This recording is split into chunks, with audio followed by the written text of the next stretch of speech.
आइए आज 30 मई को स्मरण करते हैं गुरु अर्जुन देव का बलिदान।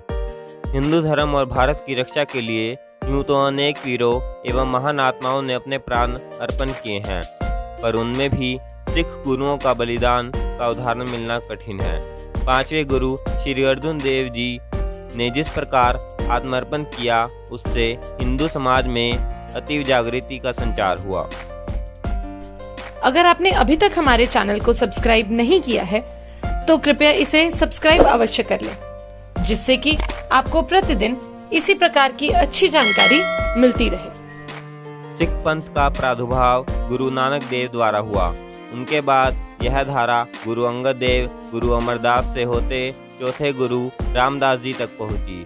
रामदास जी के 3 पुत्र थे। एक बार उन्हें लाहौर से अपने चचेरे भाई सहारी मल के पुत्र के विवाह का निमंत्रण मिला। रामदास जी ने अपने बड़े पुत्र पृथ्वीचंद को इस विवाह में उनकी ओर से जाने को कहा, पर उसने यह सोचकर मना कर दिया कि कहीं इससे पिताजी का ध्यान मेरी ओर से कम ना हो जाए। उसके मन में यह इच्छा भी थी कि पिताजी के बाद गुरु गद्दी मुझे ही मिलनी चाहिए।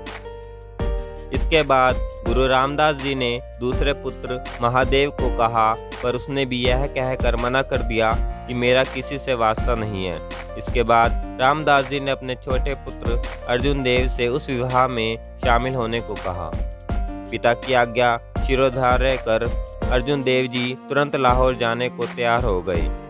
पिताजी ने यह भी कहा कि जब तक मेरा संदेश ना मिले तब तक तुम वहीं रहकर संगत को सतनाम का उपदेश देना। अर्जुन देव जी लाहौर जाकर विवाह में सम्मिलित हुए। इसके बाद उन्हें वहां रहते हुए लगभग 2 वर्ष हो गए, पर पिताजी की ओर से कोई संदेश नहीं मिला। अर्जुन देव जी अपने पिता के दर्शन को व्याकुल थे। उन्होंने 3 पत्र पिता की सेवा में भेजे, पर पहले 2 पत्र पृथ्वीचंद के हाथ लग गए। उसने वे अपने पास रख लिए और पिताजी से इनकी चर्चा ही नहीं की। तीसरा पत्र भेजते समय अर्जुन देव जी ने पत्रवाहक को समझा कर कहा कि यह पत्र पृथ्वीचंद से नजर बचाकर सीधे गुरु जी को ही देना। जब श्री गुरु रामदास जी को यह पत्र मिला तो उनकी आंखें भीग गई। उन्हें पता लगा कि उनका पुत्र उनके विरह में कितना तड़प रहा है।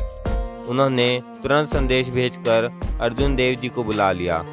अमृतसर आते ही अर्जुन देव जी ने पिताजी के चरणों में माथा टेका। उन्होंने उस समय यह शब्द कहे, भागु होया बुरी संत मिलाया, प्रभु अवनासी घर मही पाया। इसे सुनकर गुरु रामदास जी अति प्रसन्न हुए। वे समझ गए कि सबसे छोटा पुत्र होने के बावजूद अर्जुन देव में ही वे सब गुण हैं जो गुरु गद्दी के लिए आवश्यक हैं।